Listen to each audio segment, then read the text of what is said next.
A surprisingly strong job report could have some major political and economic implications. Statistics Canada says overall employment in this country is now higher than pre-pandemic levels. The economy added 154,000 new jobs in November.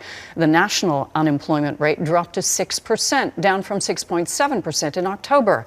And there was strong growth in full-time jobs for women aged 25 to 54. That sector hit an all-time high of 80.7%. Our chief political correspondent, David Akin, joins us now. And David, some good news on the job front. What's behind the gains? The job report was good news, Colleen, but why? What was it that sent thousands of Canadians into the job market in November? The answer? Pandemic fiscal supports that ended in October. With the expiry of those fiscal supports, the job search intensity likely increased, and given that job vacancies were pretty elevated, they were able to find jobs pretty quickly. And that was probably what was reflected in the November jobs report.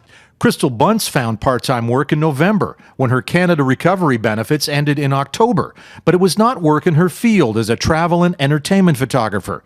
November for her was hard. I think that the government needs to be listening to real people, not just employers. Like, the people who are writing letters to the government are real people. We need help.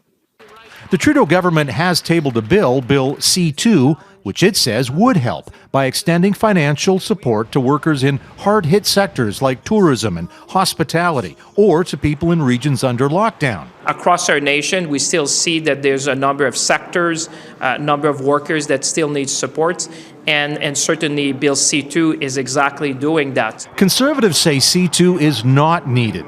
The MP for an Ontario cottage country riding, for example, said the biggest challenge for tourism businesses in his region is finding workers, not finding customers.